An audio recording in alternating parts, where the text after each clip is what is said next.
Hello everybody, this is Sirk1983, and yeah, well, a little tiny bit tidbit I forgot to mention is that little map in the right, the lower right there, you can actually get that by using the F key or the I believe it's a select key on the PlayStation controller. You can cycle through some different maps and all that kind of stuff. All these yellow dots are where you've visited so far. Anyways, about the dragon fins and the dragon fangs and the dragon skins.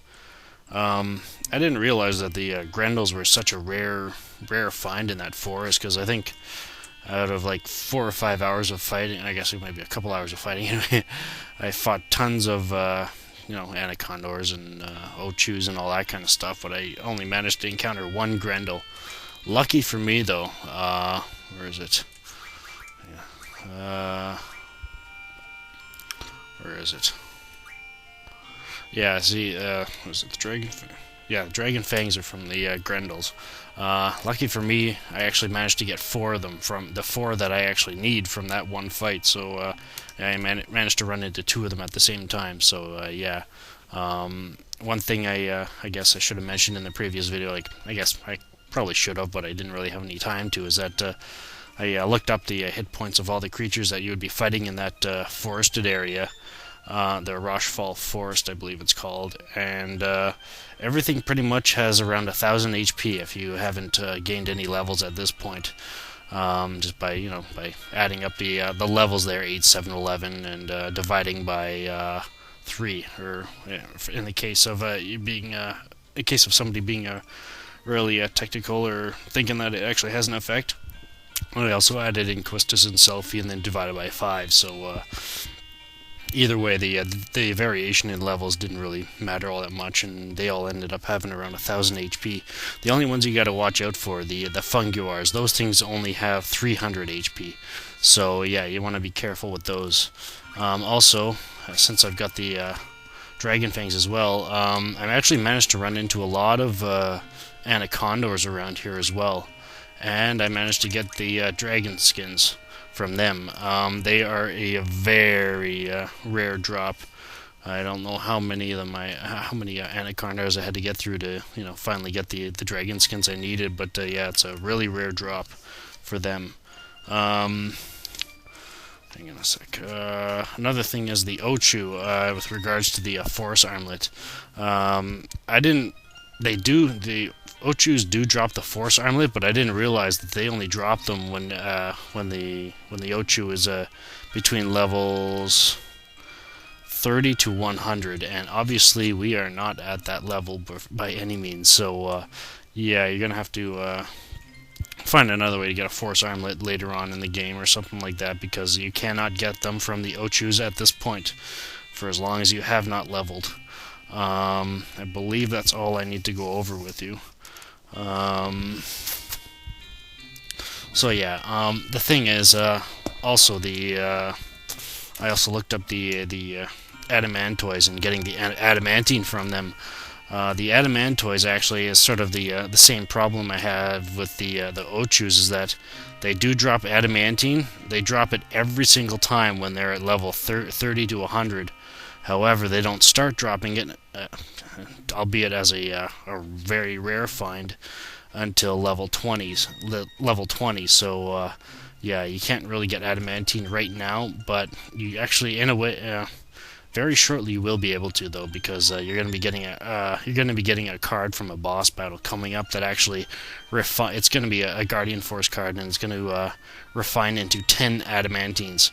Unfortunately, you only need 3 Adamantines in this entire game, but it's also a card that, just from the value of it, I probably will never be using it. So yeah, I'll probably end up card modding it, and if the card is at all valuable to the way that you play the game or whatever, if you have any plans of playing the game later on in the game, then maybe you should think about keeping it. But yeah, this is just another way to get the Adamantines you'd need for the weapons. Anyways, as you can see, I walked back to the East Academy Station from the forest. Yeah, see, from the forest up there. So yeah, I'm just gonna continue on from here to continue the story.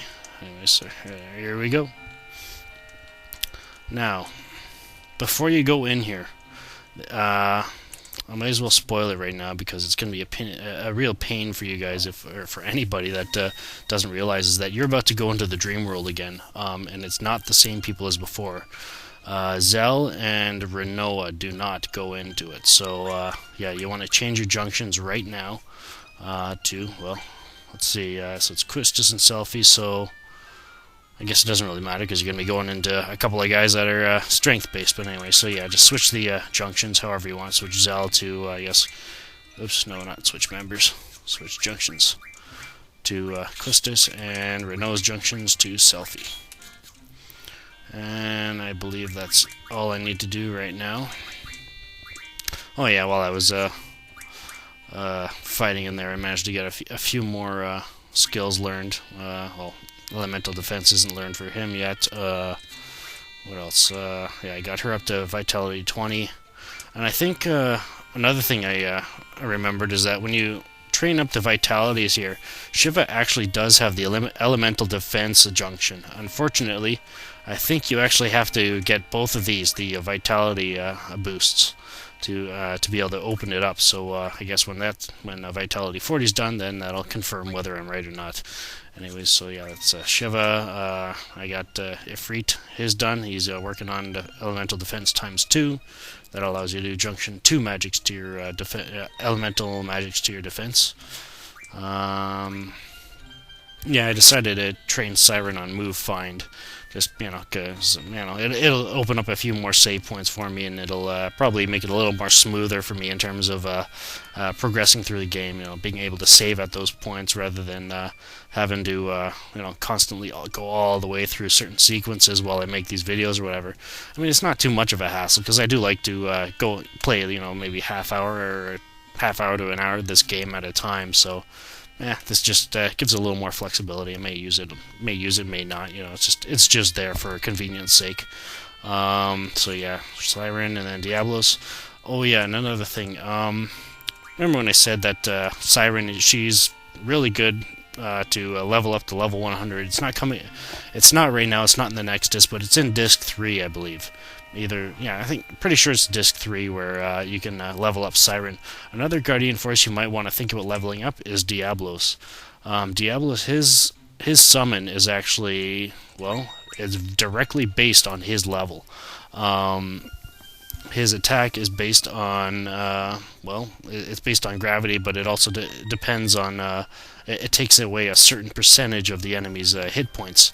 So basically right now he's at level 9, so from between level 1 to 10 he does 10% damage to the enemy, and then level I believe it's a level, it may even be not until level 20 that he starts to do 20%, and then 30 is 30%, 40 is 40%, and so on and so forth, and eventually up to level 100 where he does 100% damage. In other words, as long as the monster or boss or whatever has less than 9,999 hit points, he'll kill him in one hit.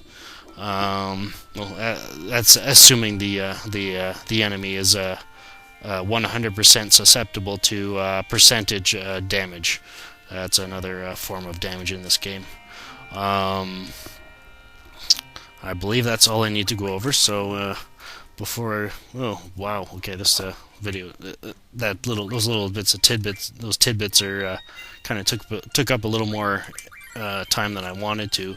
But yeah, I just felt like I had to explain that about the fact of that you can't get the Adamantines and all that kind of stuff right now, but you will be able to get them fairly shortly, and it will be before the end of this disc. Anyways, so I guess I'll cut it off here, and I guess I'll go into the dream world in the next video.